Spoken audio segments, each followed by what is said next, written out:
Hey guys, what's up? It's Arthur from Osmium, and today we're gonna go through Reddit. If you want to see more videos like this, please support me. The next one would be hire a software company. I'm looking for information on how to hire a software company to build a product.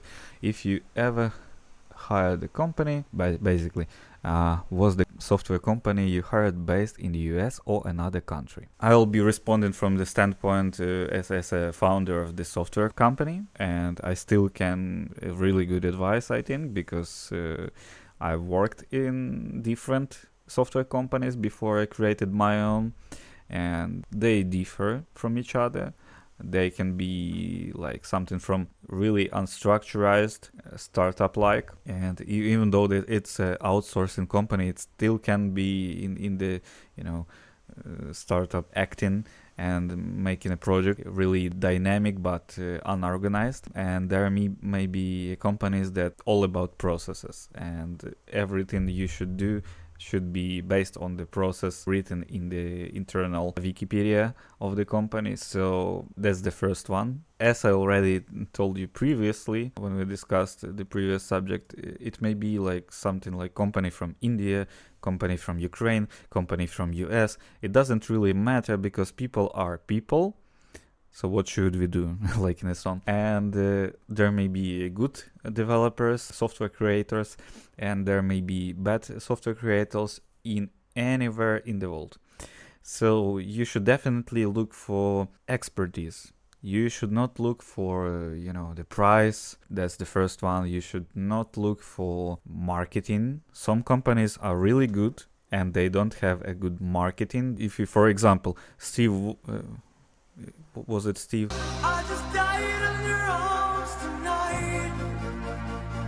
Steve Jobs, co-founder, his second name was Wozniak, and he was really introverted person, and he still was a genius. So talented people, especially in IT, in software development, are not that much of public speakers. Some of them maybe, yeah. That, of course, if you watching this video, I look like a different type of person, yes. But most of software developers, especially talented ones, are not so much into communication, into people, and they're more likely to work silently. And if you're looking for a company, there are a lot of times that a company may have a great marketing strategy, beautiful booklets, presentations, and other stuff, but that doesn't mean that they are good. You should just know that. So the first one was price, the second one is marketing and presentation. What you should look for actually is expertise in this field, and you can also see it during the first interview if you have a call with this company, with sales manager or maybe the founder. It depends on the company.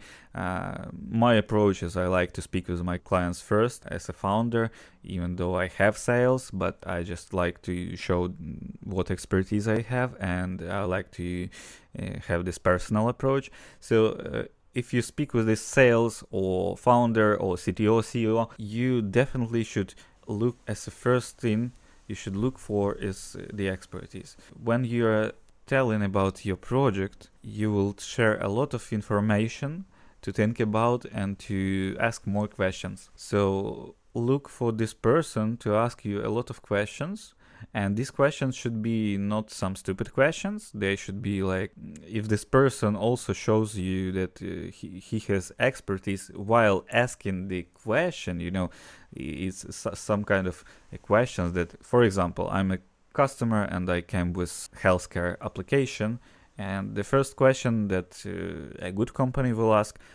do you need some kind of compliances, HIPAA compliance or other compliances?